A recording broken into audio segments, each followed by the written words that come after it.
el poder. Muchas gracias, Bante. Muchas gracias. Bueno, bienvenidos todos, por favor, a esta charla. Mi nombre es Fede Andino. Antes de empezar, simplemente quiero hacer una aclaración. Yo hablo rápido y tenemos muchas cosas para ver hoy. Por favor, párenme. Encima yo soy argentino y nosotros los argentinos hablamos muy rápido y cerrado, con lo cual, si no se entiende, si en algún momento hay una duda, consulta, me paran, me frenan, lo ponen por el chat, se desmutean, como se sientan cómodos para poder charlar. Yo no tengo drama que más que una charla sea también que es una charla, ¿no? En el sentido que es una ida y vuelta, con lo cual, bienvenidos todos comentarios, ¿no? Déjenme compartir la pantalla, voy a tener una pequeña presentación. Cuando el Bante me dijo esto, sé que él también está estudiando justamente el tema de, como decía antes, ¿no? De mindfulness y el tema de, especialmente desde el del punto de vista de la psicopatología. Hoy quería hacer una pequeña presentación sobre una investigación que estuvimos haciendo, que se llama el artículo Mindfulness Potential Psychopathological Problems, ¿no? Que es un tema que vamos a encontrar en la literatura, tanto la literatura técnica como la literatura de difusión, bastante extendido. Especialmente ahora tenemos como dos, por así decirlo, tipos de cosas. Ahora vamos a ver. Como siempre, lo importante es presentarse para que entiendan de dónde vengo. Mi nombre es Fede Andino. Yo soy el Global Lead Researcher de Mindfulness en IBM. IBM, saben que es principalmente una empresa de software, pero es una empresa que hace mucho énfasis en AI, en inteligencia artificial, y todas las aplicaciones cognitivas y de cultura. Y por ese lado tenemos un desarrollo bastante grande de la parte de mindfulness. Yo soy profesor e investigador de la Universidad de El Salvador, donde me desempeño, soy el jefe de cátedra de la materia de religiones tibeto-mongolas, y soy lama de un grupo de budismo en Argentina, que tiene grupos en Argentina, Estados Unidos, en algunas otras partes también, ¿no? Sangha sin nombre. Esencialmente, uno podría preguntarse, en base a esto, ok, pero ¿de qué, de qué trabajas? ¿No? ¿De qué trabajo? Porque en IBM es raro pensar a IBM como una empresa que esencialmente utiliza mindfulness. Sin embargo, como muchas otras empresas, como desde Google, Facebook, hasta empresas más pequeñas, mindfulness ha empezado a surgir, ¿no? Ha empezado a aparecer. Y esto nos lleva a una situación determinada. Dentro del grupo de mindfulness, en IBM, hay una comunidad que tiene sus practicantes, tiene los líderes del grupo. Empezamos a establecer una serie de actividades. Esas actividades empezaron a crecer, se generó un movimiento bastante, digamos, fuerte, en el sentido de que tenía participación muy activa en casi todos los países donde opera IBM. Entonces tuvimos una idea en su momento, que es hacer una maratón de meditación. ¿Qué es una maratón de meditación? Es esencialmente un grupo de gente que se va y dice, voy a hacer meditación mindfulness por eh, 10 días, por ejemplo. ¿No? Había una que era de 6, otra de 10, otra de 40. Por 10 días, al mismo horario, juntos. Entonces nos vamos a juntar en diferentes sesiones y vamos a intentar meditar poco tiempo, quiero decir, ¿no? Para un practicante promedio es poco tiempo, pero la idea no era tanto incrementar o generar muchos practicantes avanzados, sino, en primer lugar, difundir la práctica. Porque como vamos a ver, generalmente, y como dice mismo antes, generalmente el primer contacto con mindfulness no es tanto teórico, sino generalmente es experiencial. Y es mejor que sea experiencial, porque esencialmente meditación, la palabra meditación, yo no sé si les ha pasado alguna vez, es tan vaga, es- tiene tantos significados que puede significar cualquier cosa, ¿no? Tenemos desde las meditaciones de Marco Aurelio, que es lo que la palabra antiguamente significaba, el hablar sobre un tema, ¿no? El volver sobre un tema reflexionando, hasta meditaciones que hoy son llamadas meditaciones clásicas como Anapanasati, ¿no? Como Satipatthana, como las meditaciones del Chikatanza del Zen o las sahanas del Tantra, hasta audios que son vendidos hoy por Spotify o por otros sistemas que pueden tener miles de cosas. Entonces, lo primero era sentar a la gente y meditar. Sentamos a la gente y meditamos. En el primero vino poca gente, vinieron más o menos 70, 80 personas, que uno dice, bueno, por ahí es un montón para unas sesiones, pero para una empresa como IBM el número no es muy grande. Y se fueron incrementando, se fueron incrementando. Cuando se van incrementando, con el paso del tiempo, empezamos a tener una serie de experiencias. Nosotros tenemos todo un sistema de medición, porque seguimos siendo esencialmente un grupo de investigación científica. Entonces, tenemos diferentes mediciones que aplicamos y le pedimos a la gente que llene diferentes encuestas. De repente empezamos a tener más de 3.000 personas en la meditación. Y empezamos a tener mediciones eh, fuera, digamos, de lo que estábamos esperando, ¿no?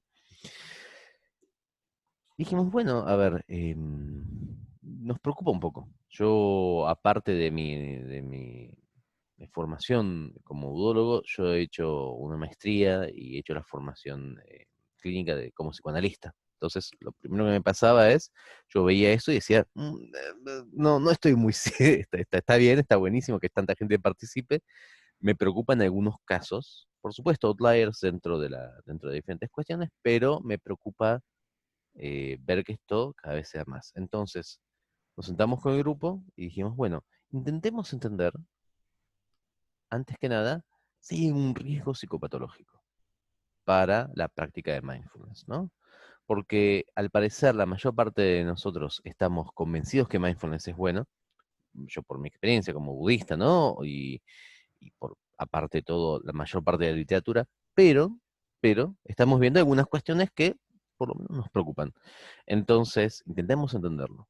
Y esto generó el paper probablemente más confuso que he escrito en mi vida, pero quiero decir, intento por favor que no sea por mi culpa, si obviamente yo soy confuso, sino porque el campo es confuso. Lo cual es interesante, como investigador es fantástico, por ahí como la aplicación práctica no es tan buena, ¿no? Pero bueno, como investigador por lo menos es interesante. Entonces, la pregunta que nos hicimos esencialmente en este paper ¿es mindfulness netamente positiva o puede tener algún efecto negativo? ¿No? Esta es la pregunta del paper en sí. Esencialmente, ¿qué preguntas vamos a hacernos de forma específica? ¿Qué riesgos se encuentran presentes en la práctica de mindfulness? ¿Tiene riesgos? Hay gente que va a decir no.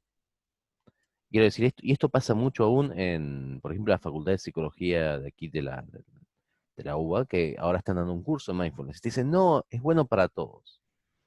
Yo no sé si esto es así. Entonces, la primera pregunta mía es, ¿tiene riesgos? Sí, ¿no? La literatura budista, como después vamos a ver, tiene generalmente algunos comentarios de riesgos. Depende de qué meditación, pero hay algunas que dicen cuándo conviene y cuándo no conviene. Si tiene riesgos, en caso que los tuviera, ¿no? ¿Cómo podemos mitigarlos? Primero, ¿cómo podemos medirlos? Esta es la segunda pregunta. Ok, ¿cómo podemos tener una medición básica de los riesgos? ¿Y cómo podemos mitigar esos riesgos? Si existiesen, ¿no? ¿Cómo podemos hacer para que se reduzca la posibilidad de que pasen? Y habiendo pensado esto, lo que me gustaría también dejar de esto sería, del artículo, sería cuáles serían nuestros próximos pasos. ¿Qué sujetos y categorías deberíamos generar acciones y deberíamos investigar? Entonces, para eso, lo que hicimos, yo acá en la presentación hice un pequeño recorte de todas las fuentes que tomamos, pero investigamos una serie de publicaciones, tanto de difusión, en lo que la categoría que se llama difusión científica, que no es necesariamente una revista de un diario, sino que son revistas especializadas y después artículos publicados en peer review journals, ¿no? Entonces podríamos decir que es un foco de científico técnico, de difusión técnica, más que puramente difusión. ¿Por qué no usé otro tipo de foco? Es una pregunta que por ahí he respondido acá, es porque en realidad estaba intentando encontrar gente que se hubiera planteado un problema desde una base conceptual, ¿no? Un gran problema que vamos a tener generalmente en el área de todo lo que es salud mental, el área de riesgos de salud mental, es que la patología, la enfermedad, no existe de forma natural, ¿no? O sea, esto es algo que, no sé si esto es algo que se comparte o no, pero desde por lo menos la posición que tomo yo generalmente, de Foucault para acá, ya es muy difícil hablar de una locura, como si fuera, o un problema mental, como si fuera algo natural que surge y todos entendemos que es esencialmente un constructivismo, ¿no? Entonces, según el marco que nosotros tengamos, el marco conceptual, vamos a determinar que determinados comportamientos y determinados síntomas son parte de una enfermedad o no. El caso más famoso de todo esto, ustedes creo que lo saben, o por lo menos es famoso en todo el mundo, es la clasificación del DSM hasta el DSM-3, en 1973, de la homosexualidad como una enfermedad, ¿no? En Estados Unidos. Es en el momento en que eso pasa, hay un cambio perceptual grave, por suerte, ¿no? Digo, grave en el sentido de que es importante, pero es un cambio, por suerte, me parece más que positivo, en la despatologización de determinadas conductas. Si nosotros nos hubiéramos basado en un DSM previo, tendríamos una visión de lo que es enfermedad, y si nos basamos, por ejemplo, en el DSM-5, tendríamos otra visión. De la misma manera, nosotros vamos a basarnos en una aproximación, en este artículo que es más la mía, que es la aproximación más psicoanalítica, para intentar entender, pero vamos a intentar entender también que cada artículo tiene como su propia definición de lo que es un riesgo y una patología. Con lo cual, y van a ver que esto es extremadamente confuso, pues vamos a encontrar una definición clave que falta acá. Y quizás lo más importante de todo este artículo va a ser que antes de poder hablar de mindfulness y salud, necesitamos tener una definición clara. Pero déjenme pasar al artículo en sí.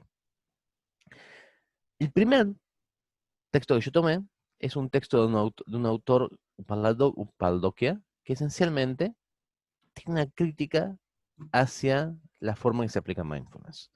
Se llama The Little Known Downsides of Mindfulness Practice.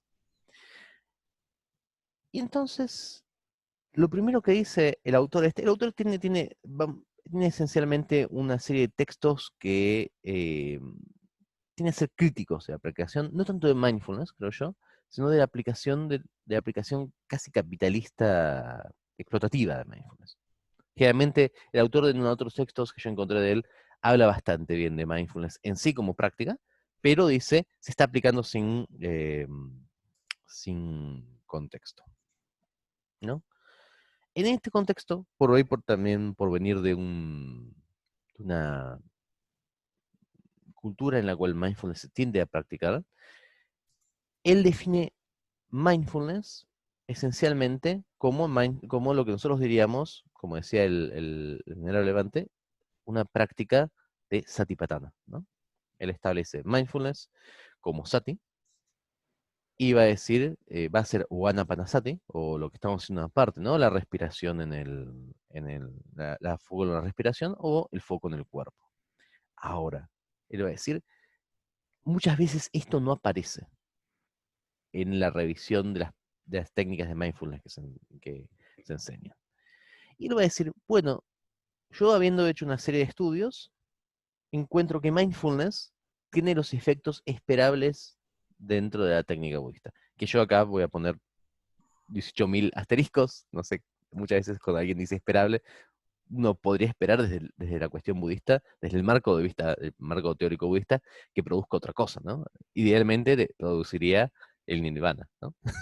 Pero bueno, el autor dice, tiene efectos positivos en la ansiedad, en el dolor crónico, en la ira, en la articulación emocional y en las adicciones. Yo simplemente hago una aclaración que va a valer para todos los artículos. Yo les estoy comentando lo que dice el artículo. Yo personalmente tengo mi postura sobre qué puede llegar a servir o no puede llegar a servir. Yo por ahora voy a transmitir esencialmente lo que cada autor dice. Y luego dice, bueno, pero aparte de eso, puede producir múltiples cosas. Y acaso interesante es porque es interesante pensarlo en relación a las categorías budistas. Primero puede producir falsas memorias, lo cual suena horrible.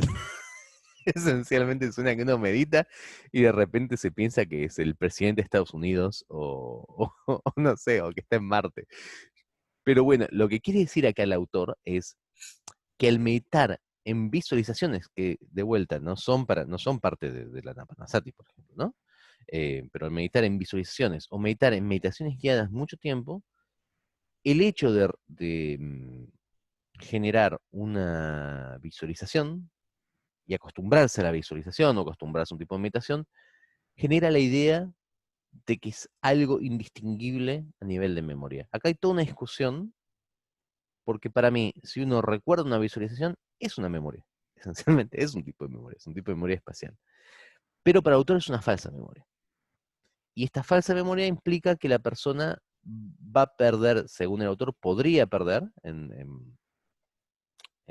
todo como una posibilidad, la capacidad de distinguir entre memorias, entre la memoria de lo que es real y lo que no. Esto yo lo llamo brote psicótico, ¿no? En ese sentido.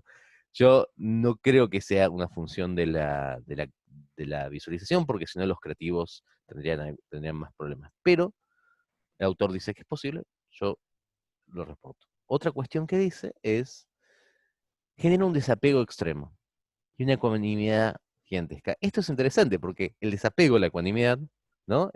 Para los budistas es algo bueno en ese sentido. Viéndolo como una práctica dentro de un contexto capitalista, no lo ve como algo positivo, ¿no? Esencialmente sostiene que esto lo que va a generar es la falta de interés de la persona en los trabajos o en sus tareas de la sociedad. Casi es como que dijera que todos nos retiramos, ¿no? A meditar, pero esencialmente lo pone en un lenguaje bastante negativo, lo cual para mí es interesante. Y después dice lo que va a ser probablemente la mayor constante de todo esto, que es que en pacientes con patologías previas, es decir, pacientes que han tenido episodios previos o que tienen problemas de ansiedad graves, en realidad desata episodios agudos. Y esto yo lo puse, si bien yo conceptualmente no voy a poner este artículo primero, yo lo puse primero en la lista porque esto que encuentra este autor es lo que más se va a repetir. Y esto es por ahí uno de los principales takeaways. Va a entender que mindfulness, la meditación en general, ¿no? va a funcionar esencialmente como un amplificador de determinadas situaciones psíquicas. Si el equilibrio psíquico está mantenido previamente, el equilibrio se va a incrementar. Ahora, si hay algún tipo de desequilibrio en el aparato psíquico, esto se va a ver también incrementado y va a terminar desbordando las estrategias que tenga el sujeto para poder funcionar, para poder vivir, ¿no?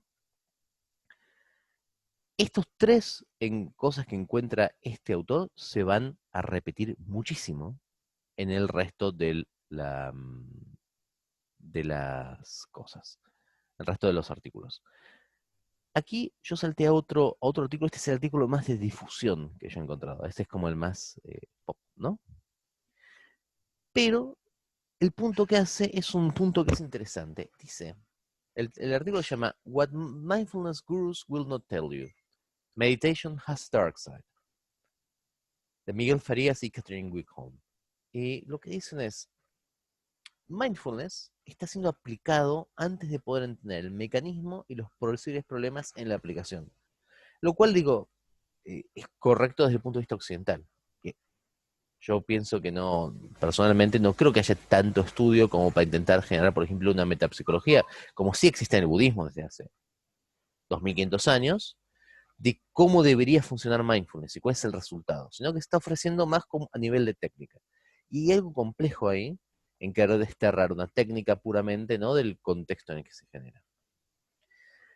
Los autores, como decía, es un texto extremadamente de difusión, no es un texto muy técnico. Entonces, los autores dicen en un momento, y si toca, nuestras conclusiones son que meditación o mindfulness, lo separan como dos categorías, puede ser útil para algunos practicantes, pero no para todos.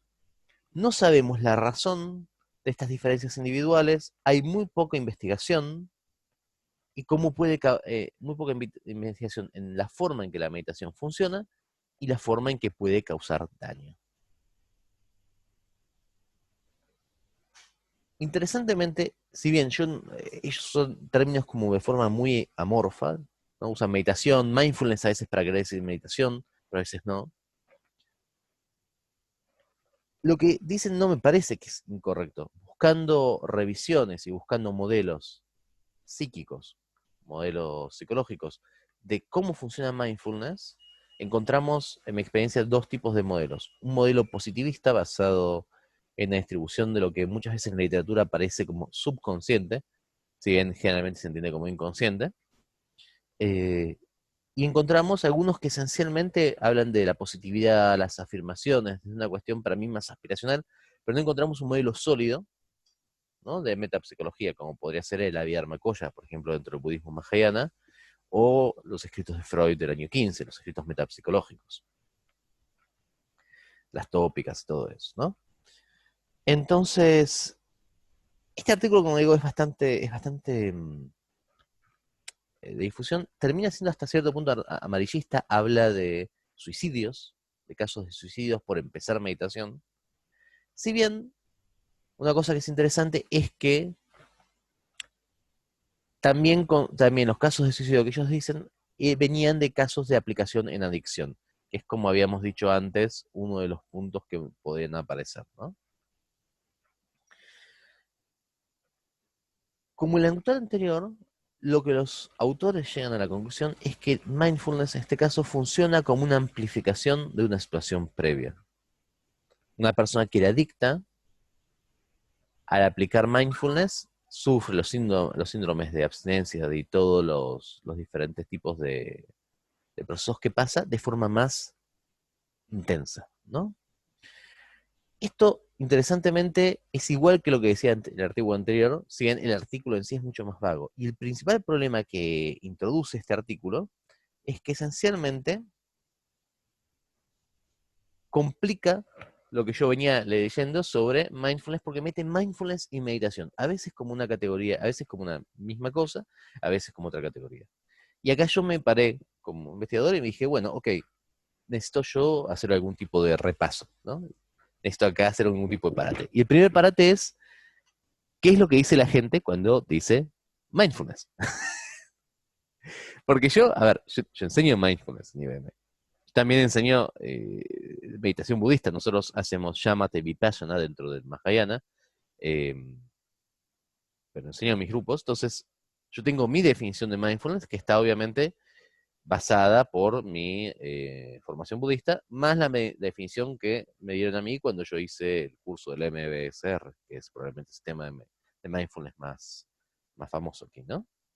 Em, pero mindfulness, esas palabras como energía, que pueden significar 78.000 cosas. Entonces, mi primera pregunta es, ok, ¿qué es lo que significa mindfulness? Y para eso está el próximo artículo.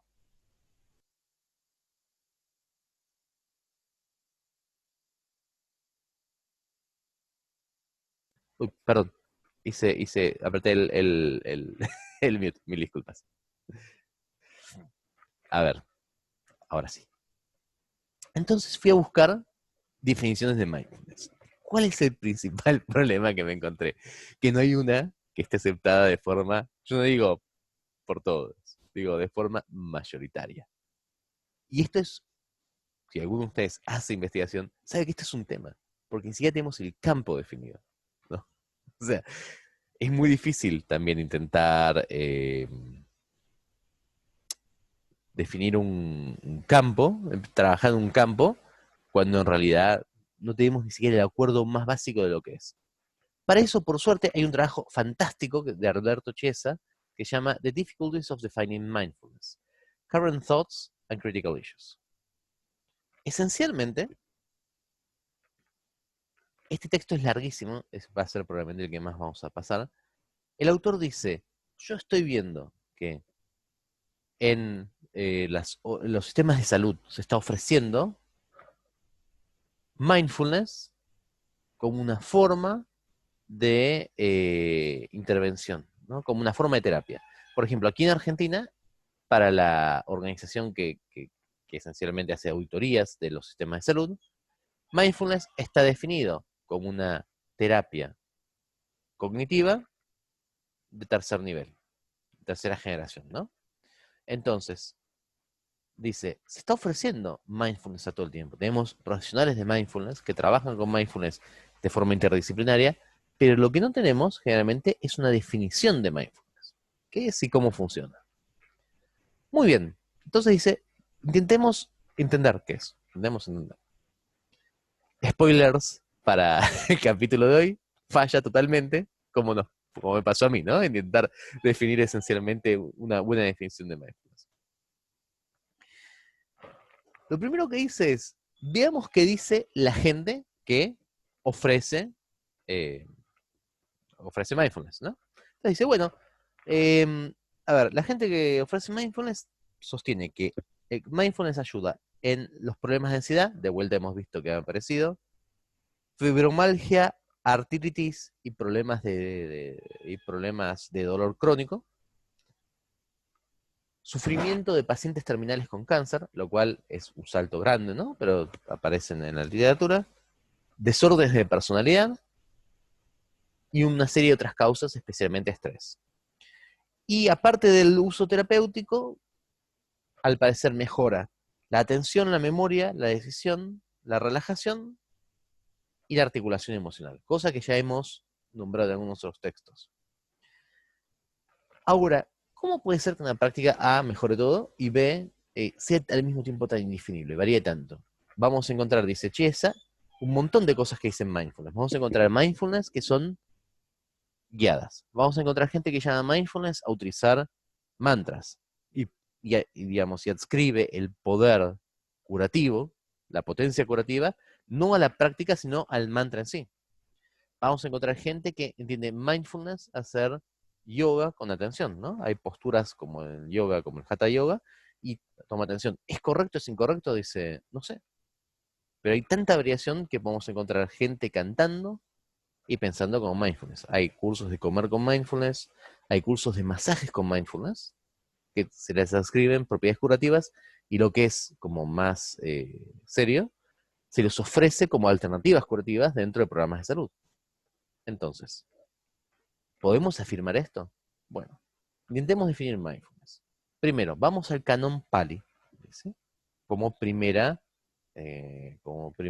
parada. Y acá, Chiesa, el autor, va a hacer una cuestión muy interesante. Él va a notar un componente muy importante que no está incluido en generalmente las presentaciones de mindfulness en Occidente. En lo que él llama, para distinguirlo de solamente decir mindfulness, se dice mindfulness-based interventions. Esencialmente intervenciones de salud basadas en mindfulness. Acá lo que encuentra Chiesa es que el componente que encuentra en la literatura muy marcado dentro del término sati, que es el término que generalmente muchas veces se traduce por mindfulness o atención, es el componente ético. Ustedes saben que hay mucho del budismo, muchos textos del budismo que esencialmente sostienen, y yo creo que es totalmente correcto, que el budismo tiene principalmente tres entrenamientos, ¿no? Entrenamiento en Shila, entrenamiento en comportamiento, entrenamiento en Prajna, el entrenamiento de sabiduría, en el cual uno escucha y piensa, y entrenamiento de Samadhi, en el cual uno medita.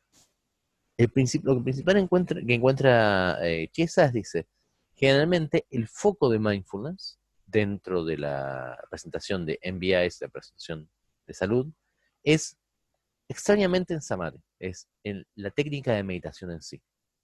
Lo que no encuentra es una explicación conceptual, lo que sería parte de Prajna, ¿no? que permita a la persona resignificar sus experiencias, y no encuentra un componente ético, lo que sería parte de Shila.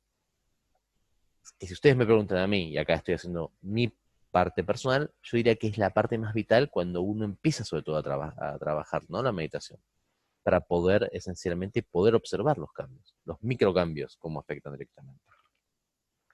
Y otra cosa interesante que dice Chiesa, que señala es, si nosotros utilizamos la definición de mindfulness del canon Pali, resultamos en un sujeto alineado en términos convencionales. Esto es raro, ¿no? Porque, bueno, levante, budista, yo soy budista, y nosotros enseñamos budismo y vivimos en una sociedad. Pero es verdad que si nosotros establecemos, y nos acercamos, yo creo, al tema de la iluminación, genera un tipo de sujeto que no es tan fácil de integrar en la sociedad moderna, ¿no? No digo que sea imposible, no digo que no podamos vivir, pero hay cuestiones simples que nos cuestan. Em, hay ciertos imperativos, ¿no? Como diría, por ejemplo, Slavoj Žižek, sobre el gozo y sobre el disfrute, y cómo uno tiene que maximizar el gozo y tiene que maximizar el disfrute, que nos cuestan, por una serie de cuestiones simples de que traen de la meditación. Y la idea de la liberación en sí es una idea muy poco capitalista. No podemos venderla, o mejor dicho, podemos intentar venderla. Muchas veces se intenta vender, pero el resultado en sí no es una persona productiva. Y en ese sentido es muy diferente, por ejemplo, que la definición psicoanalítica de salud, que es la capacidad de trabajar y amar, que da Freud en una carta, ¿no? Por ejemplo. No necesariamente una persona que esté iluminada tiene la capacidad de trabajar y amar de la forma que nosotros entendiéramos. Entonces, Chiesa para mí dice, por un lado, estás ofreciendo una meditación que muchos definen en base a sus raíces palis o sus raíces budistas, si lo quieren ver más ampliamente, pero el resultado de esa meditación para los textos budistas no es lo que vos estás vendiendo. ¿A qué empresa le va a gustar si vamos y decimos, si ustedes pagan este curso de mindfulness, ¿no? Si ustedes compran esto, por 3 meses vamos a entrenarlos, les va a salir todo fantástico y después su gente va a ser re ecuánime, van a poder como sentirse de vuelta un poquito, van a tener que revalorar muchas cosas y cuando ustedes les quieran plantear, bueno, se tienen que quedar a trabajar 20 horas más, le van a decir, la verdad que esto no tiene el sentido, no tiene sentido, ¿para qué voy a hacerlo? Sí. Entonces dice, bueno, si ese es el resultado, tenemos un problema. Bueno, salgamos de eso, dice, intentemos entender qué es lo que significa mindfulness para la gente que lo vende ahora. O sea, pensemos que históricamente simplemente vino del budismo, pero hagamos un corte, dice, porque si no, se corta acá la investigación.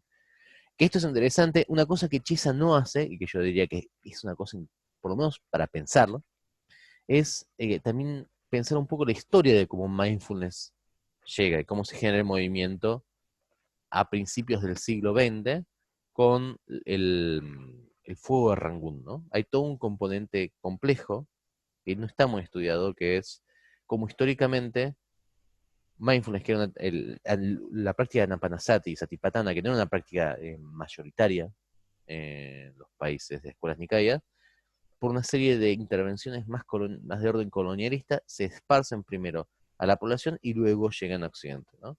Todo ese proceso también para mí tiene que ver un poco con esta discontinuidad que Sati encuentra, que Chiesa encuentra en Sati, en la cual, por un lado, es una técnica clásica budista y después mágicamente aparece para él en el Massachusetts en los años 70 con John Kabat-Zinn. Ese proceso que nadie habla tiene que ver un poco con la cuestión de colonialización y descontextualización de algunas cuestiones. Pero bueno, es larguísimo. No es el foco de la charla de hoy. Ah, perdón, me estaba yendo, me queda una cosa más. Entonces él dice, bueno, vamos a la psicología moderna. Entonces él salta de el Canon Pali a John Kabat-Zinn, que es, como ustedes por ahí ya saben, uno de los principales proponentes de mindfulness, y yo diría que el padre del mindfulness moderno, por lo menos en su presentación, ¿no? Es probablemente la figura más representativa. Entonces, él toma de Kabat-Zinn una definición que dice que mindfulness es poner atención de una forma particular a propósito, lo que hace una lectura que me parece correcto con Setana, ¿no? Volición en Pali, en el momento presente sin emitir un juicio.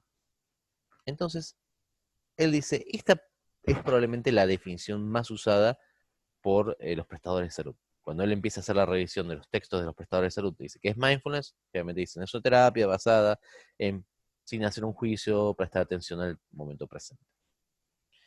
Entonces, dice, acá hay dos problemas que yo encuentro con esta definición. Primero, si nosotros decimos una forma particular, en realidad tenemos que describir el mecanismo puntual de mindfulness.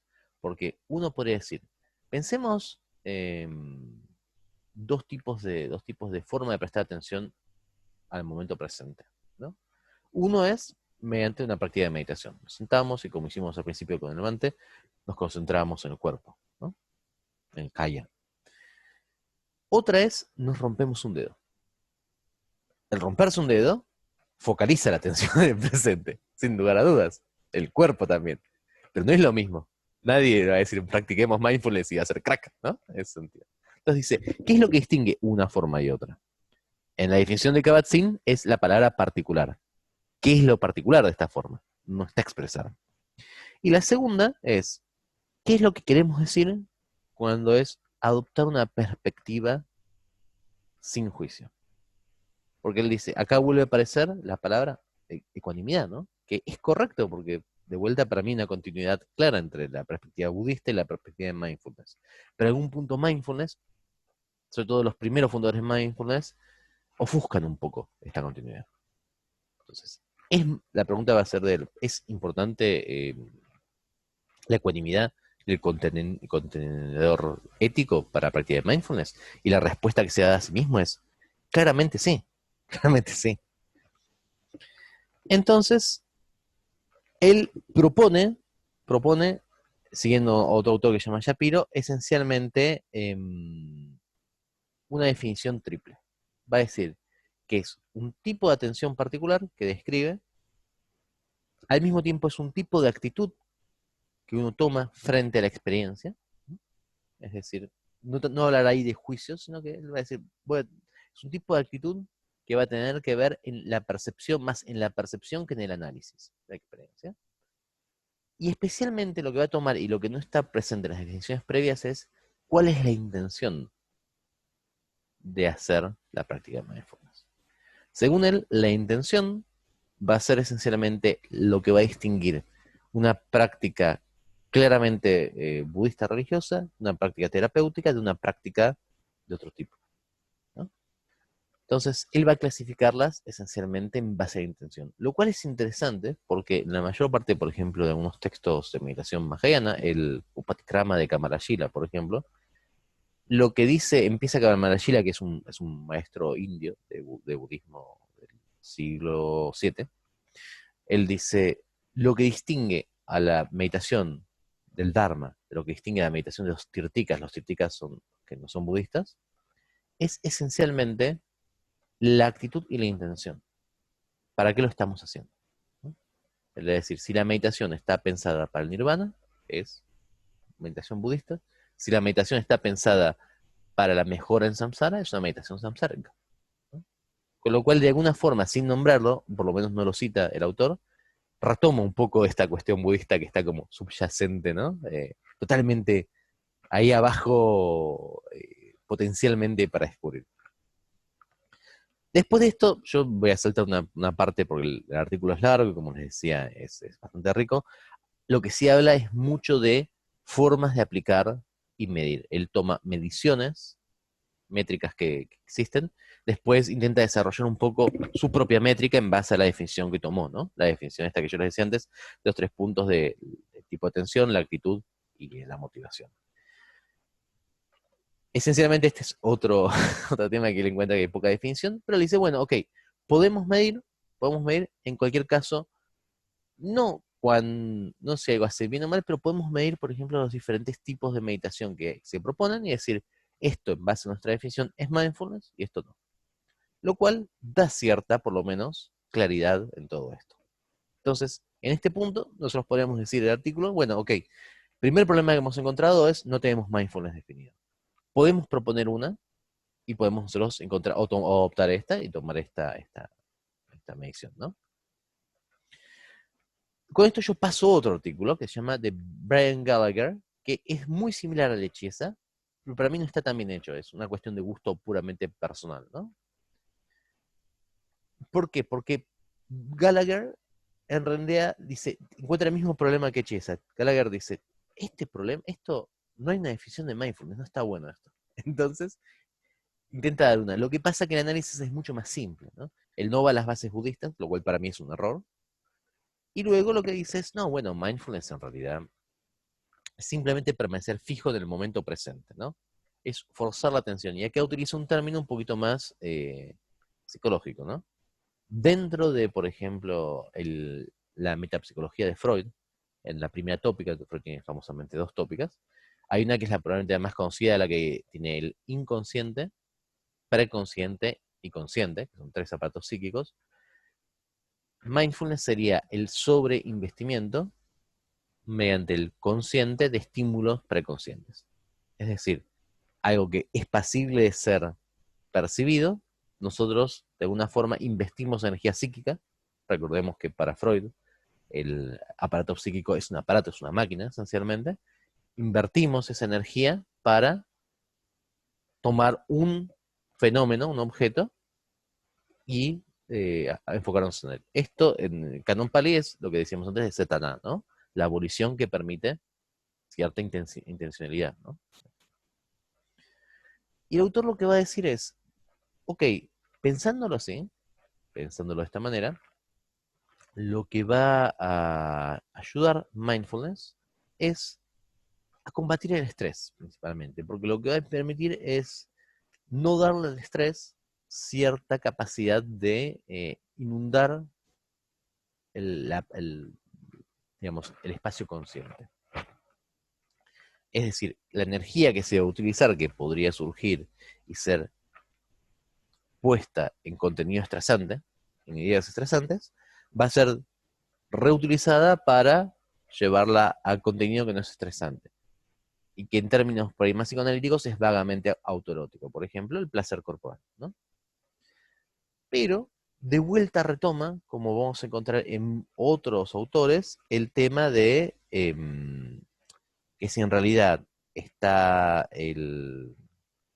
en realidad había casos previos o había patologías previas, esto se puede llegar a disparar con el uso de mindfulness. Y acá él cita a un autor que se llama Carl Earl Fisher, que es un profesor de psicología de Columbia University, y dice, bueno, cuando le pregunta a este profesor, le pregunta, ¿pero qué es mindfulness?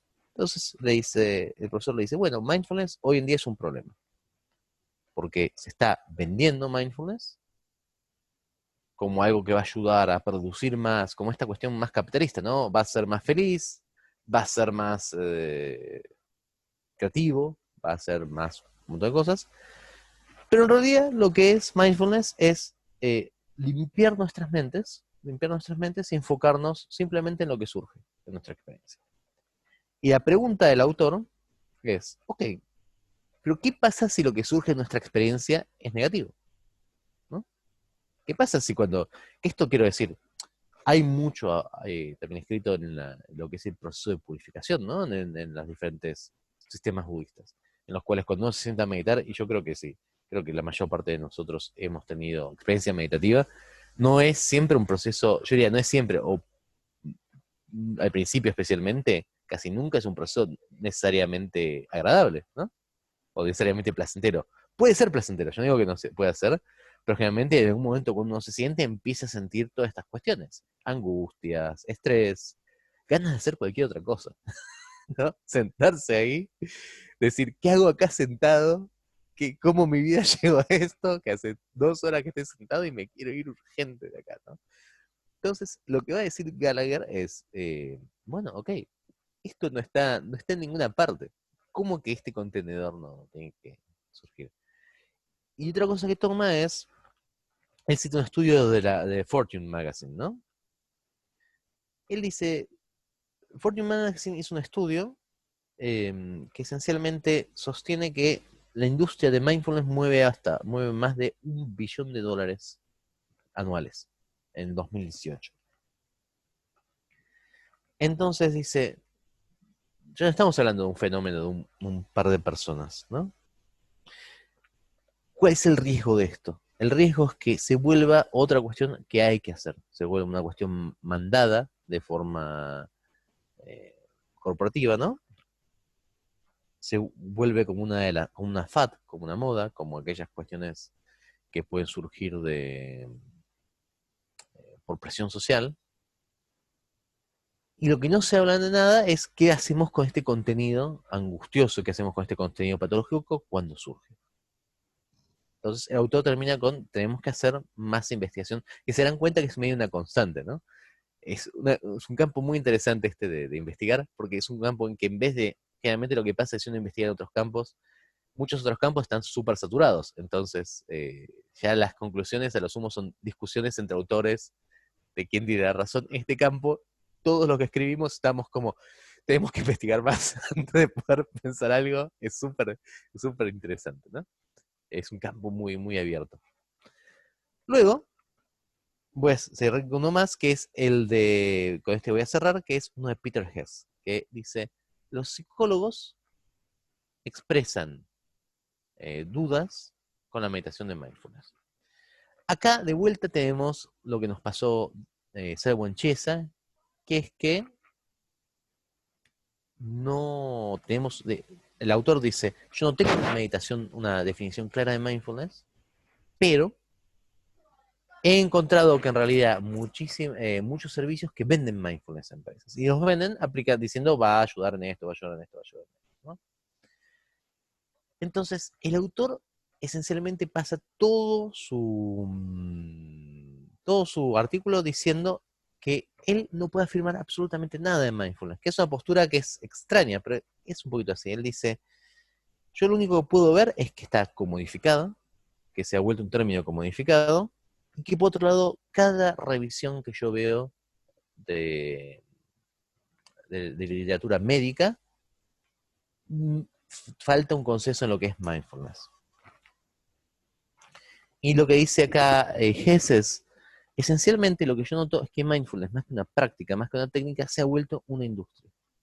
Es esencialmente algo que se ofrece, un servicio que se ofrece, sin claridad de lo que es. En este sentido, a mí me gusta, y a mí como Federico, me gusta retomar una cuestión interesante que propone Slavoj Žižek, ¿no? Que no sé si lo conoce, un filósofo eslovaco, que él, cuando habla de Coca-Cola, ustedes vieron que en Coca-Cola el eslogan es That's it, ¿no? O The Real Thing, son muchas veces esos eslogans. Y él dice, ¿qué es ese it? ¿No? ¿Qué es ese eso que escapa a definición? Porque no dice, es dulce o es amarga o es, no una descripción exacta de sabor, dice, That's it.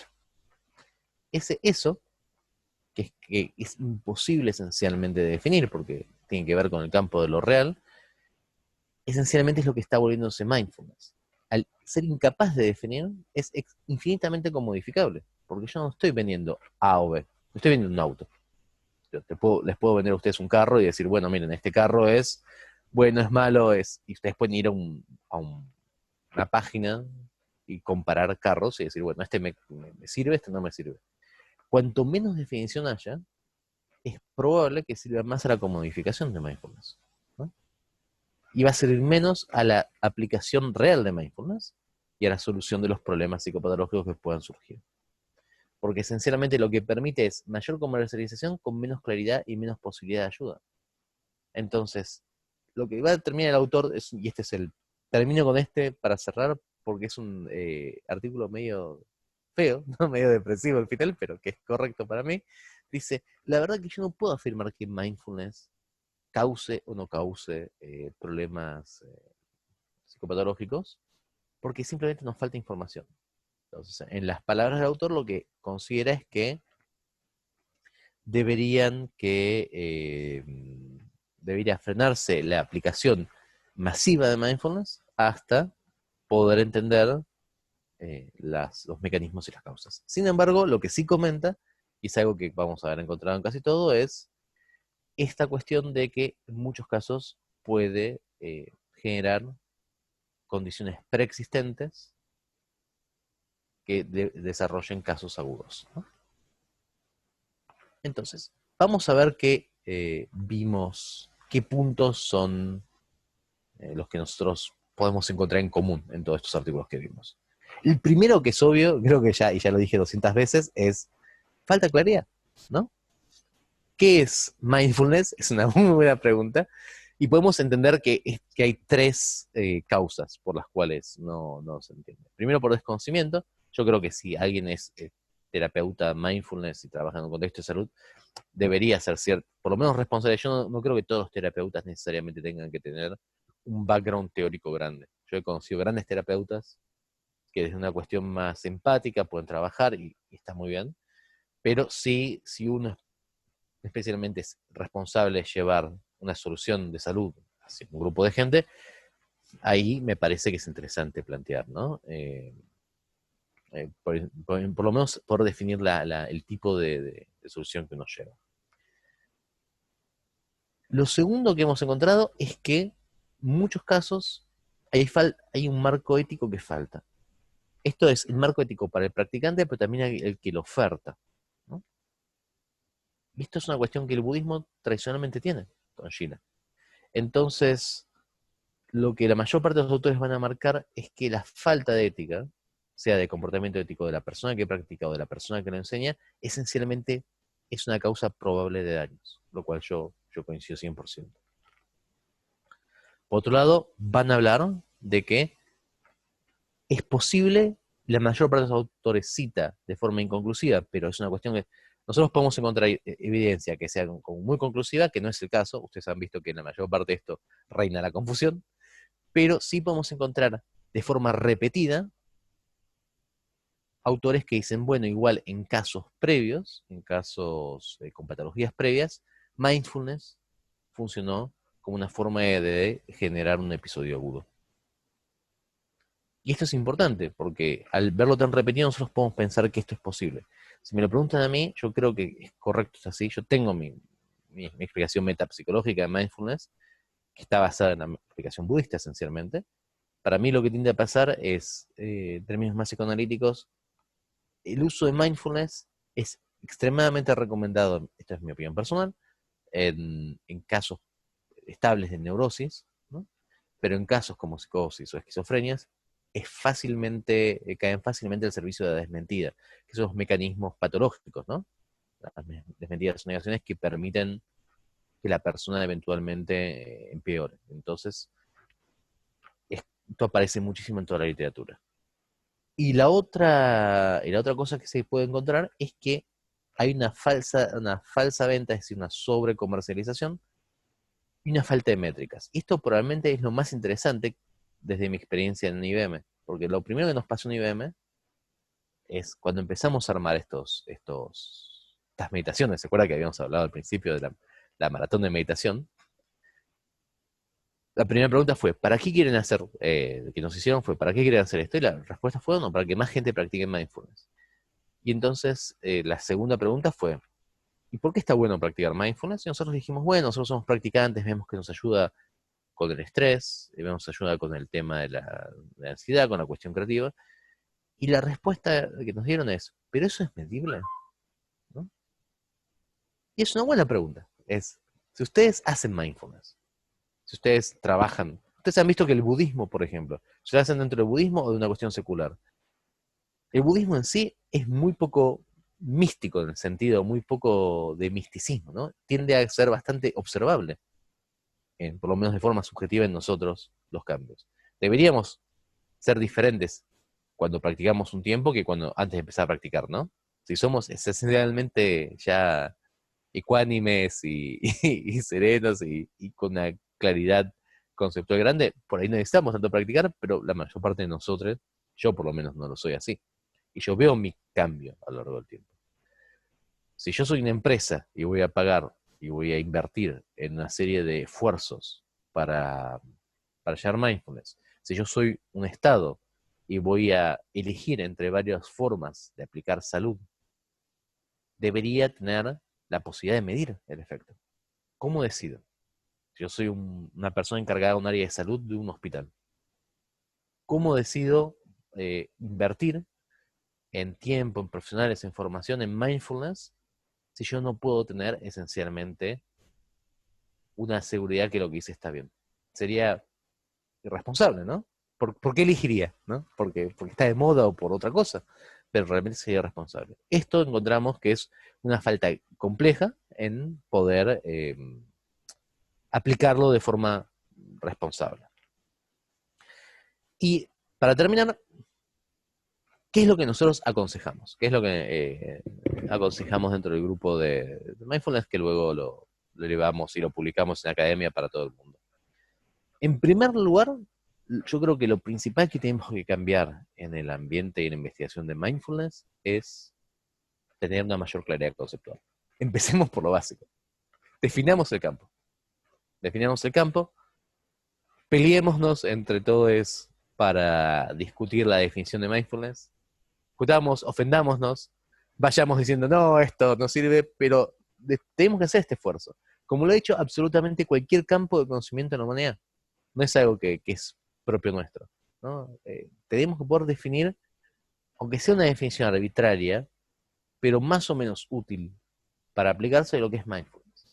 Entonces, para esto yo lo que aconsejo muchísimo y lo que estoy intentando como incentivar tanto en donde yo trabajo como investigador como en otros foros es la producción de material sobre mindfulness y la discusión, sobre todo lo que se llama la revisión crítica, ¿no? El leer el material de otros, comentar qué me parece y no me parece, porque de esto va a salir un cierto consenso, me parece. En segundo lugar, lo que aconsejamos es, esto suena muy volver al budismo, pero es que en realidad, en cierta forma, desde mi perspectiva, hay una continuidad oculta ahí entre el budismo y mindfulness. Está oculta porque tiene que ver con hablar de un papel complejo de Occidente, ¿no? Como colonialista y como ladrón de ciertas cuestiones, ciertas técnicas. Pero hay que pensarlo. Hay una continuidad con el budismo. Todos los textos budistas y todas las religiones mindfulness, más un montón de textos que yo dejé afuera, ¿no? Que los escribí en otro artículo. Por ejemplo, la aplicación de mindfulness en el entrenamiento militar. La aplicación, varios programas de mindfulness para francotiradores, para snipers, ¿no? Entonces, porque en realidad el entrenamiento de atención funciona de forma neutral en ese sentido, ¿no? Es lo que se conoce como moralmente agnóstico. Uno puede tener buena concentración para operar a una persona y salvarla, o puede tener una buena concentración para dispararle desde 500 kilómetros, de donde se que le dispare.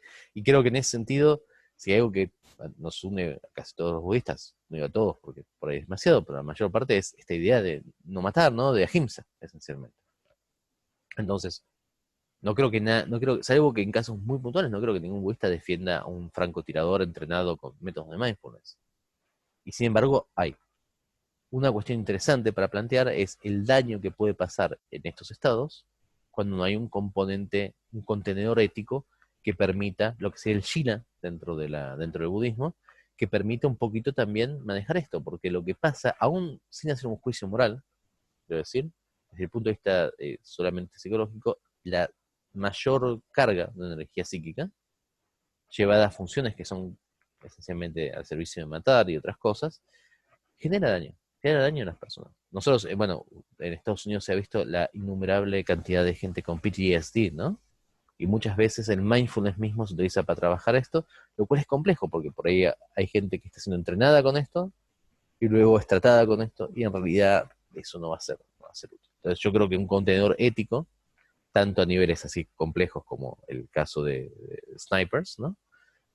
Pero también el nivel por ahí un poquito menos complejo en empresas, en trabajo más secular, ayudaría un poquito a la práctica de mindfulness y a la salud de mindfulness, porque permitiría reenfocar mindfulness hacia aquellas cuestiones más positivas, ¿no? Y permitiría también saber cuándo se está usando de forma más patológica. Quizás lo que nosotros más implementamos ahora también es, y lo que yo más aconsejo como acción inmediata, o sea, que cualquiera de ustedes puede aplicar si tiene un grupo de mindfulness ahora, es detección de gente con patologías previas. Aquellos sujetos que estén con una patología previa, mi consejo es que no no se haga práctica con mindfulness, o si se la hace, que a veces me ha pasado a mí, pedirles por favor, primero, si están en terapia, hablar con el terapeuta y coordinar con el terapeuta para estar seguros que el efecto no va a ser disruptivo el tratamiento, especialmente si el terapeuta es un terapeuta psiquiátrico, quiero decir, si hay medicación involucrada. Mindfulness, por el cambio que tiene y el diferente tipo de modalidad perceptual que tiene la posibilidad de ser muy disruptiva en una persona con medicación. Con lo cual, si ustedes, no, primero, aunque sean médicos, mi consejo es hablar con el terapeuta de la persona. Si ustedes no son médicos y hay una persona que tiene algún tipo de patología previa, vayan a hablar ya con el médico que está tratando. ¿Y qué hacer si uno no es ni médico ni psicólogo? Sí, perdón. Chat. ¿Alguien me manda algo en chat? Buen día. ¿Se escucha? ¿El resto me escuchan? Alguien me está diciendo que no tiene audio. Ah, ok, por ahí es esa persona. Yo decía, si el resto, si uno no es médico y no es psicólogo, no es psicoanalista, ¿cómo puedo hacer mi consejo, esto es mi consejo personal, tiene algún tipo de psicométrica de detección, que hay miles, ya psicométricas de patologías hay miles, y trabajar con alguien, ¿no? Por ahí no es tan necesario si es una persona, si hacemos sesiones cortas o breves, ¿no? Que no son tan profundas, pero si vamos a algún tipo de retiro, si vamos a algún tipo de maratón, algún tipo de actividad eh, intensa de meditación, para su seguridad y para la seguridad de las personas que están, yo aconsejo que sea por lo menos un cuestionario básico, ¿no? En el cual se pregunte a la persona, ¿está bajo tratamiento? ¿Qué tipo de tratamiento tiene? Y si es posible aplicar algún tipo de tool psicométrica que permita detectar casos como psicosis o esquizofrenia. De vuelta, personas que están en una situación aguda, ¿no? Pero muchas veces las personas con esa situación aguda se acercan a esos lugares. Nosotros, nuestro templo que tenemos una pequeña compa, como dicen los tibetanos, ¿no? Un lugar de meditación en Buenos Aires. eh, se nos ha acercado mucha gente. Y esto pasa también en el resto de los grupos que tenemos a lo largo de Argentina y en el resto de lugares. Se acerca gente que está sufriendo mucho y que realmente necesita otro tipo de ayuda para probar un poco el tema de la meditación. Y hay veces que podemos intentar ayudar o podemos contener, y hay veces que no. Y es muy importante, creo yo, por una cuestión de responsabilidad, ¿no? Básica de ética, saber cuándo no podemos. Saber cuándo no podemos y decir, yo me encantaría, no puedo, te puedo por ahí ayudar a conseguir a alguien que sí, ¿no? Pero tenemos que poder tener claro nuestros límites por la seguridad del resto. Y lo último, que yo creo que es importante y que yo aconsejo es ser transparente y ser honesto. Es muy importante poder transmitir el estado en que está mindfulness y poder transmitir el estado que nosotros estamos inscritos dentro de mindfulness. Es decir, no tratar a mindfulness como si fuera una bala de plata. Si ustedes van a Amazon hoy en día, ahora mismo, no lo voy a hacer porque sería como, creo que está siendo grabada y no sé si está bueno que quede así, pero vayan a Amazon, vayan a otras librerías, busquen Mindfulness for y van a encontrar mindfulness desde, perdón que diga esto, ¿no? Pero desde curar impotencia en la cama hasta mindfulness para tocar el piano. Y yo siento que la atención es una cualidad básica de la cuestión humana, de la experiencia humana, yo estoy seguro que debe haber formas de utilizar atención para eso. Pero de repente se ha transformado en la solución de todo. Tienes un problema, tengo mindfulness, ¿no? Eh, tengo cáncer, bueno, vieron que en un momento un artículo lo sostiene, cáncer mindfulness. No sé, por ahí es una situación diferente, ¿no? Creo que tenemos que ser honestos y decir, bueno, miren, es muy útil, es muy buena, pero seamos honestos para qué. Seamos honestos en qué contexto, ¿no? Seamos honestos de cuánto sabemos. Y lo que no sabemos, tenemos que decirlo, me parece. Si nosotros, todos los que nos interesa, los que practicamos, los que estudiamos el tema de mindfulness, somos honestos en ese sentido, me parece que va a terminar generando un campo, una práctica más fuerte, ¿no? Más realista y más realmente útil para aquellos que realmente quieren practicar, que si lo hacemos de forma fantasiosa o de forma demasiado segura de nosotros mismos. Yo lo que saco de toda esta revisión que hice es que existe el potencial de no tanto generar problemas psicopatológicos, sino incrementar problemas preexistentes, como conclusión. Por lo tanto, tenemos que intentar ser muy claros en la detección de los mismos y nosotros mismos ser muy claros en nuestra práctica. Sabiendo que hay un montón para investigar, no estar tan seguros cuando la gente habla, ¿no? Yo por lo menos he aprendido de todo esto, es que después de hacer este análisis dijimos, bueno, vamos a incrementar, para la última que hicimos, la última Meditation Marathon, tuvimos un criterio mucho más duro de entrada, mucho más duro de entrada. ¿Qué resultó de esto? Que hubiera menos participantes. Pero la verdad que todos los indicadores que veíamos que había gente que la había pasado mal, no estuvieron más. ¿Eso es contraindicativo para el esquema en que se vende mindfulness? Sí, pero me parece esencialmente que es lo más seguro que podamos hacer. Habiendo hecho esto, y habiendo hablado un montón, perdón por bastante charla, con esto terminamos el final de presentación. Dudas, preguntas, consultas. Pueden levantar la mano en la función de Zoom, así para tener pregunta. Creo que Alejandra.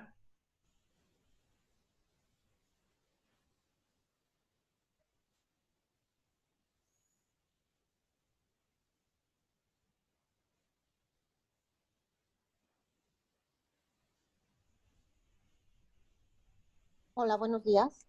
Buenos días. Muchas gracias, Federico. Es muy interesante el tema que estás abordando, totalmente de acuerdo. Gracias. ¿Cómo definirías tú mindfulness? Bueno, yo definiría mindfulness personalmente, como lo defino yo tradicionalmente, es esencialmente basado en el Mahasatipatthana, ¿no? Mindfulness esencialmente es dentro del punto de vista budista, es la volición, el captado volicional de determinados campos de experiencia, ¿no? Que pueden ser o no del momento presente, en ese sentido. Yo tengo la teoría, siguiendo a Vasubandhu de la Dharmakaya, que en realidad cuando uno dice, no estás en el presente, esencialmente uno está presente captando representaciones de otras cosas. Uno dice, estuve recordando algo del pasado, ¿no? Entonces no estoy en el momento presente. Lo único que está ahí diciendo es, estoy eligiendo estímulos mentales que tienen que ver con recuerdos sobre estímulos, por ejemplo, sensoriales que vienen del cuerpo. Pero es imposible no estar en el presente, No. ¿no? Esa es la forma que yo lo diría desde el punto de vista budista. Desde el punto de vista más psicoanalítico, yo lo que diría es esencialmente un tipo de concentración generada por la reinvestimiento de libido o de energía psíquica, como lo quieran definir, del consciente en estímulos preconscientes con una intencionalidad particular, que es producir una sensación en la cual ciertas cantidades, cierta, digamos, energía psíquica que no es accesible generalmente, inunde un poco el preconsciente y eventualmente el consciente. Ahora, Sí. sí, perdón, dígame.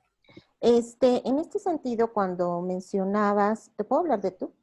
Sí, por supuesto, Alejandra. Cuando mencionabas de que es muy importante, sobre todo cuando hay patologías preexistentes, que estoy Ujú. totalmente de acuerdo, y que también he hecho como mucho énfasis cuando se hacen retiros, que debe de haber un cuestionario previo, porque sí, efectivamente hay muchas personas que recurren a este tipo de prácticas por evitar la utilización de medicamentos cuando hay una patología preexistente que lo requiere. Uh-huh. Por ejemplo, mencionas que no recomiendas en la situación de la esquizofrenia estados como, no sé, otros trastornos como el trastorno esquizofreniforme, etc. Sin embargo, también debemos de recordar que la depresión, el trastorno bipolar pueden cursar por una etapa o un brote psicótico, ¿no? Uh-huh. De hecho, la terapia, pues no es muy recomendada cuando los pacientes no están estables. Uh-huh. Entonces, en este sentido, me parece que sí es muy importante que las personas que apliquen mindfulness sí tengan ciertos conocimientos de psicología, por lo menos básica, y saber detectar o aplicar estos cuestionarios que, que tú estás sugiriendo. Y yo creo que sí, esto es algo que necesitamos hacer porque efectivamente mindfulness se ha convertido en unas técnicas a base de recetas como especie de recetas de cocina Uh-huh. y no se hace o no se incluye esta parte ética, ¿no? Y cuando Uh-huh. hablas de la parte ética, tanto del que lo practica como de quien lo va a aplicar, ahí es donde la puerca torce el rabo, ¿no? Exactamente. Entonces Exactamente. yo creo que sí, hay una parte muy importante y que nosotros desde esta perspectiva sí tenemos que hacer como mucho énfasis en la parte ética, ¿no? Y esto totalmente de acuerdo en que sí, cuando mencionabas que cuando hacíamos, esa es una pregunta que aquí la anoté, Uh-huh. que decíamos, que mencionabas meditar en visualizaciones guiadas genera la idea de que de una falsa memoria o de una memoria diferente. Y entonces hay que utilizarla en un tiempo corto. ¿Cuánto es ese tiempo corto? No, a ver, ahí lo aclaré, ¿no? Yo estoy totalmente de acuerdo con lo que usted está diciendo, Alejandra. Yo lo que aclaré es que para el autor.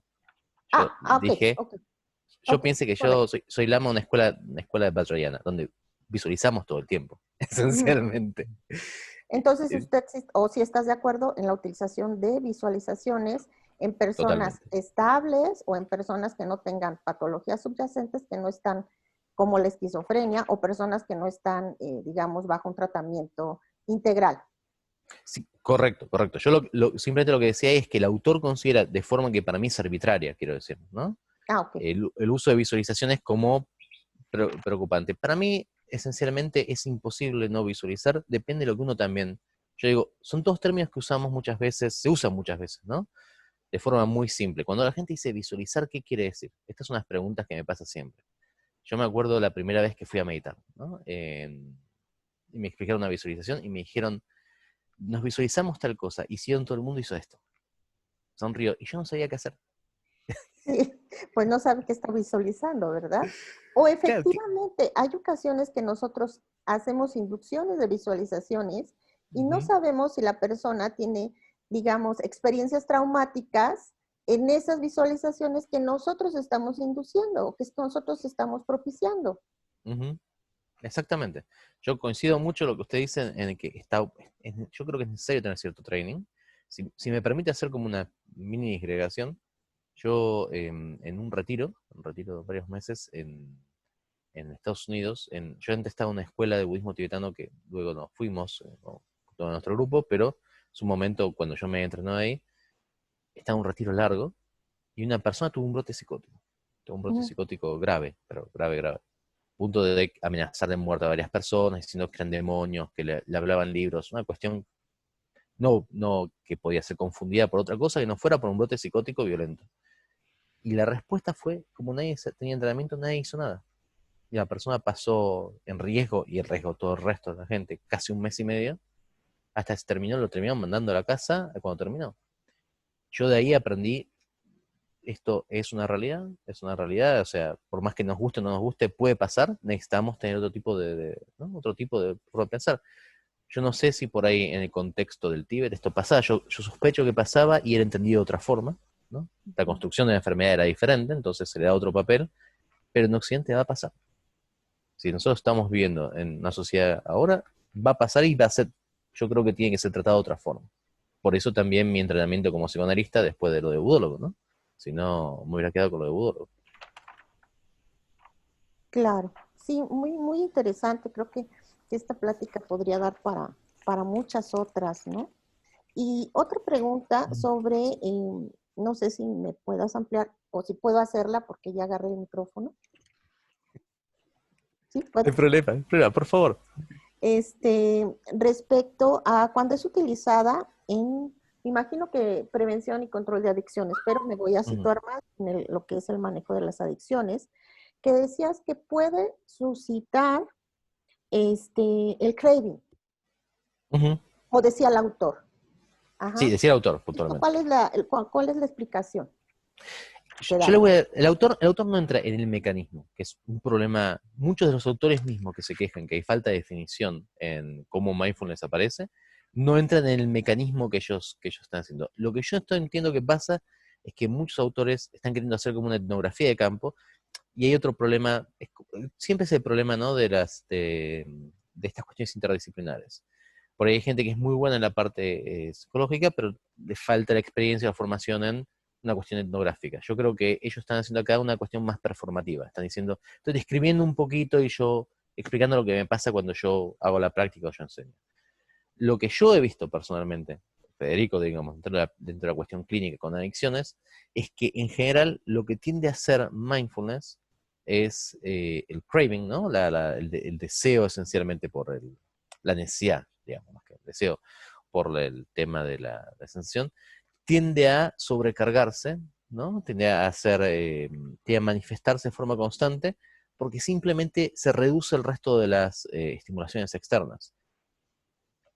tratamiento de adicciones es un tema súper complejo, ¿no? Que es súper complejo, que no es fácil y hay escuelas muy diferentes. En mi experiencia, mindfulness funciona dentro del tratamiento de adicciones. La poca experiencia que yo tengo, mi experiencia es más clínica, más de niños en casos de psicosis y esquizofrenia. Pero con adictos, generalmente, requiere otro tipo de seguimiento. O sea, mindfulness puede ser una parte, un apoyo ¿no? Un apoyo al tratamiento, pero no puede ser el tratamiento.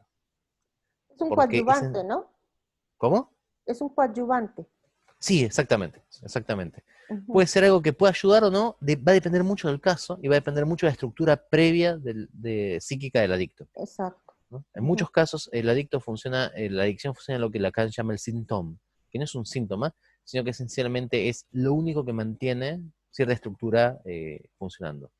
Y el síntoma, a diferencia del síntoma, no tiene que ser desatado, por así decirlo, porque es lo que sostiene a la estructura psíquica.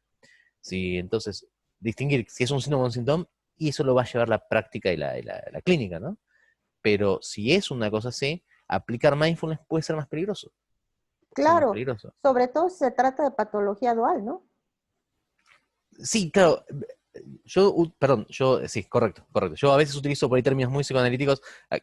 Yo sé que se usa más el DSM, pero sí, correcto, cuando es dual, o cuando hay casos como estos, por ejemplo, los casos que el DSM define como síndromes de bipolaridad, ¿no? Que puede estar enmascarados también por las diferentes fases. Uno puede encontrar a una persona en una fase más Maníaca. maníaca, Ujú. claro.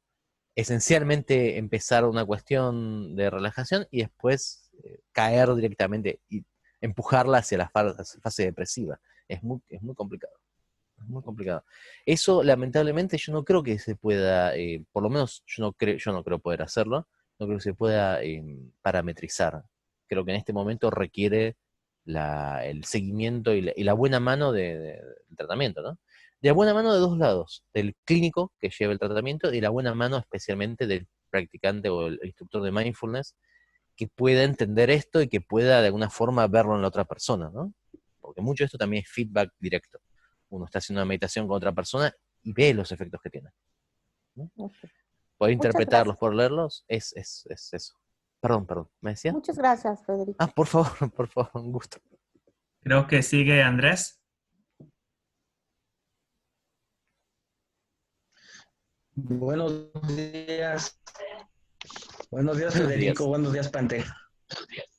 Yo voy a hablar, yo no soy psicólogo, Ujú, yo he estado investigando la meditación y de la parte budista y principalmente voy a hablar desde el budismo que estudia la Vidama para sustentar lo ujú, de mindfulness.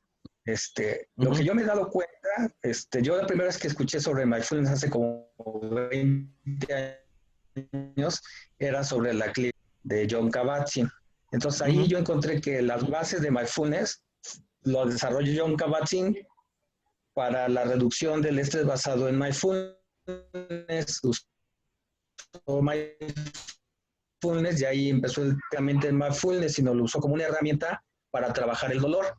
Ajá. ujú, Y ujú, entonces no existe una definición clara de lo que es mindfulness. Entonces, desde la vista del budismo, del Abhidharma, decir que mindfulness es sati es insostenible porque en el Abhidharma hay ujú, dos factores mentales que significan atención, que es manastikara y sati significan atención. Ahora, el problema es decir que mindfulness es sati es insostenible. ¿Por qué?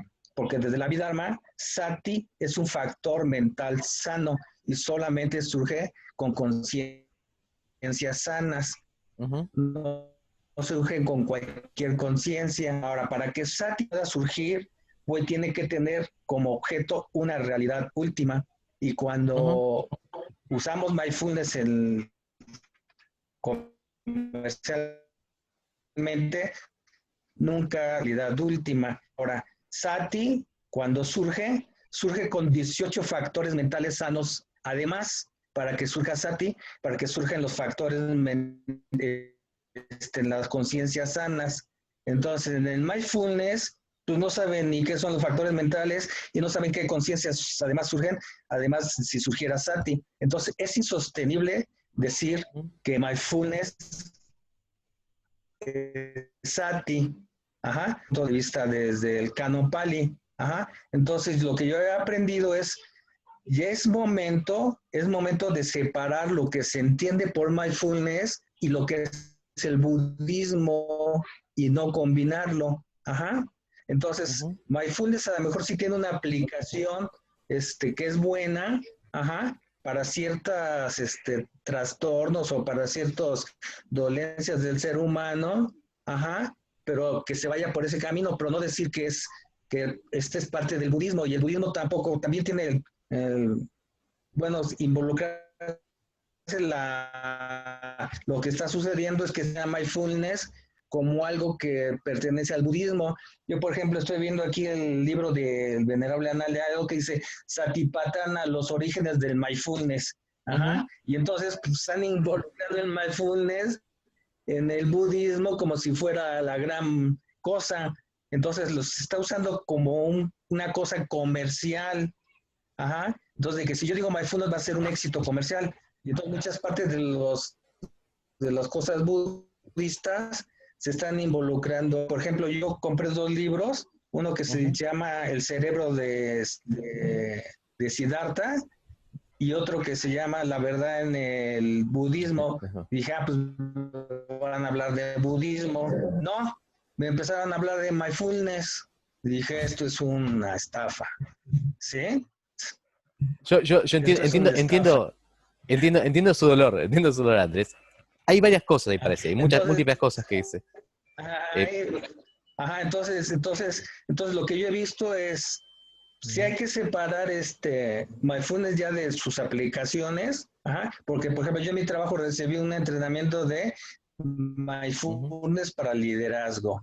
Ajá, entonces hablan de líderes y empiezan a meter muchos términos del budismo. Digo, pero es que eso no es budismo, o sea, deben separarse. Ajá, y entonces ahorita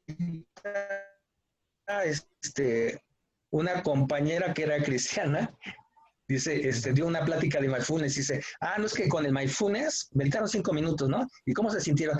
No, muy bien, la maravilla, que ya sabe que, pues con eso, pues se van a volver más resilientes, van a ser exitosos, o sea, un montón de cualidades, como si fuera la gran panacea, que no es cierto. Ahora, también había leído en otro libro que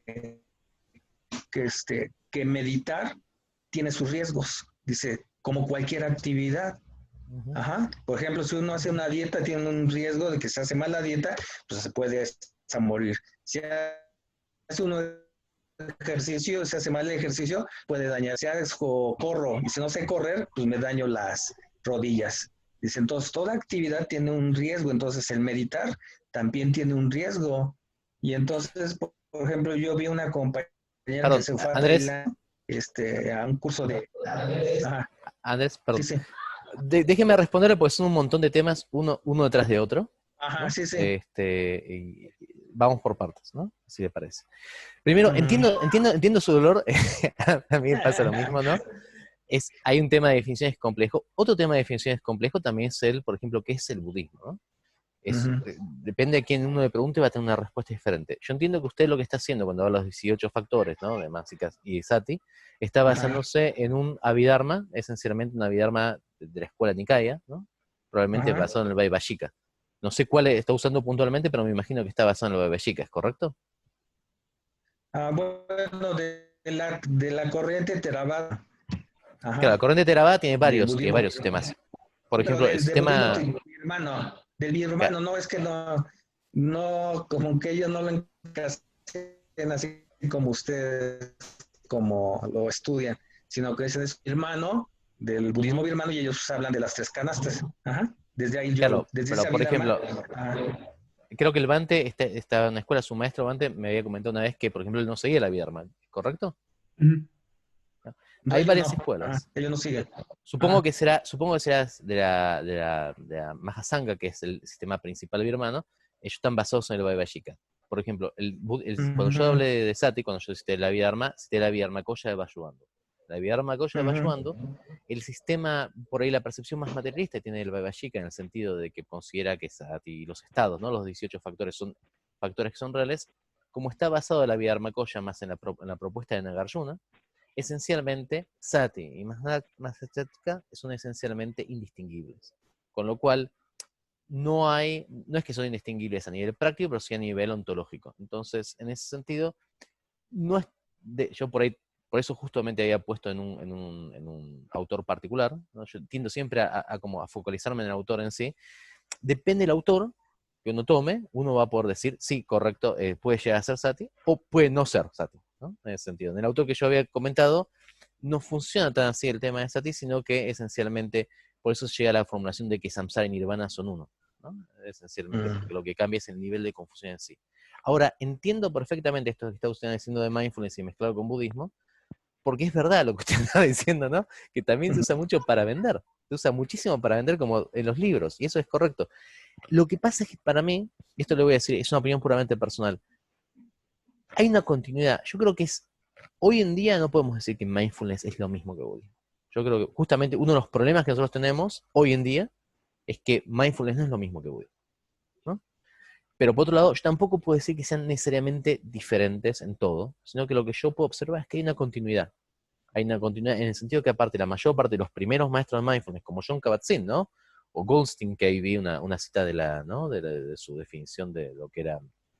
Son esencialmente entrenados por budistas, son entrenados dentro de un contexto budista y toman muchísimo de los conceptos budistas, más allá que la técnica misma haya sido tomada de un entrenador budista. Entonces, ahí me parece que va a ayudar mucho a estos puntos que usted dice, la posibilidad de una definición más clara. Yo creo que esto va a ser muy útil. Porque, ¿qué es lo que va a pasar? Es verdad lo que usted dice. Mindfulness para liderazgo. No es que, no, si un templo va a decir, bueno, ahora quieres ser un líder de tu empresa, haz mindfulness. No tiene sentido, dentro de un sentido budista, ¿no? Pero es verdad que se utiliza para eso. Por eso, uno de los puntos que yo había puesto al final es el falso marketing. Está bueno saber qué es lo que se vende cuando se venden esas cuestiones, y yo creo que el hecho de ofuscar un poquito y tomar estas cuestiones del budismo ayuda un poco al falso marketing. Sin embargo, yo tampoco estaría en condiciones hoy de decirle que es totalmente diferente, ¿no? Este es mi problema, pero es un problema mío, quiero decir, conceptual, ¿no? Yo creo que hay una continuidad entre de donde surge y donde claramente sus primeros practicantes, su primera gente es budista. Yo soy budista también, o sea, y también hago mindfulness.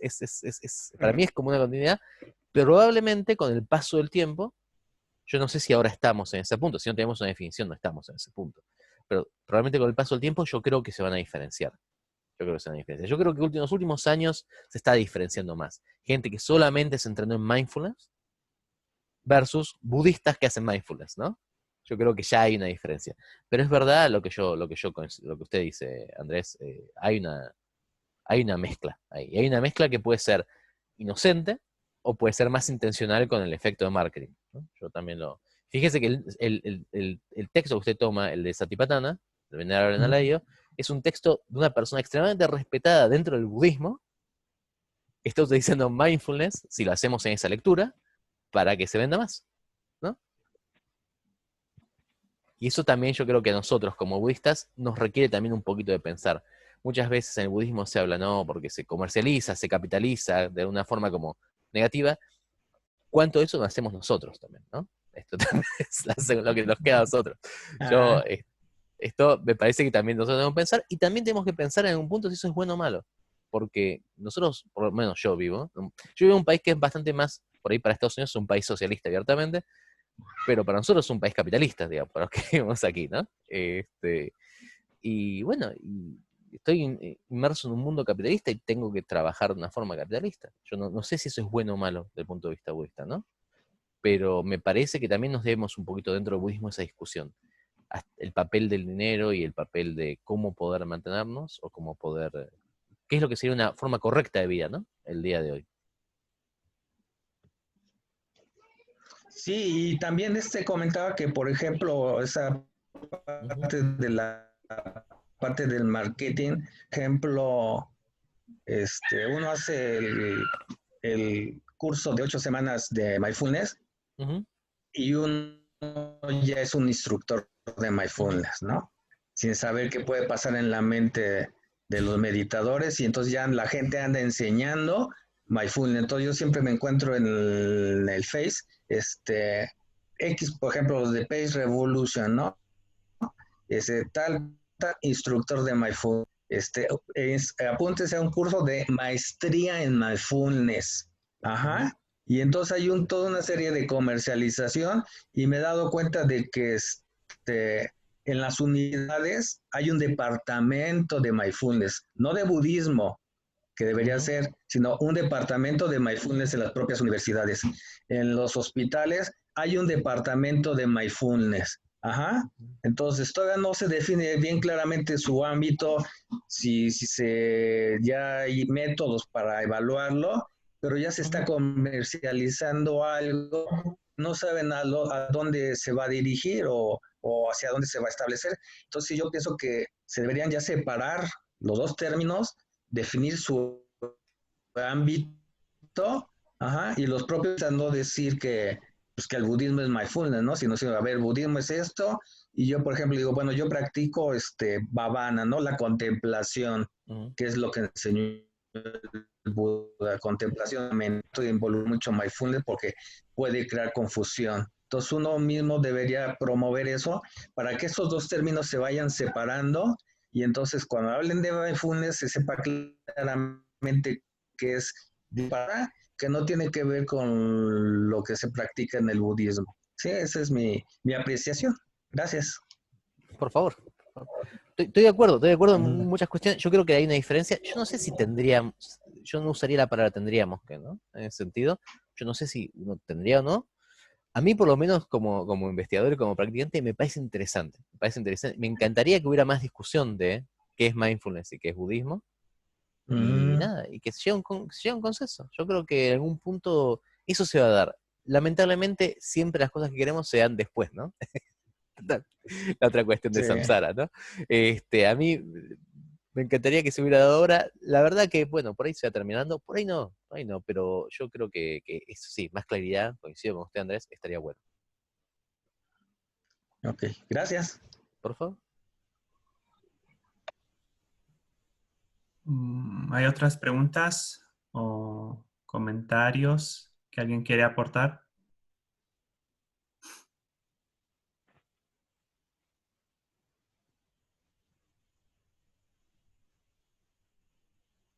Parece que no. Pues entonces, Federico, ¿querías decir algo más? No, simplemente agradecerle de vuelta, Avante, la verdad, la invitación, agradecer a todos por haber estado aquí, por haber hecho todas las preguntas estas súper interesantes que hicieron, y espero nada, cualquier cosa que necesitan, me pueden encontrar en academia.edu, me pueden encontrar en Facebook, LinkedIn, y ha sido un gusto realmente. Bueno, muchas gracias, Federico, otra vez.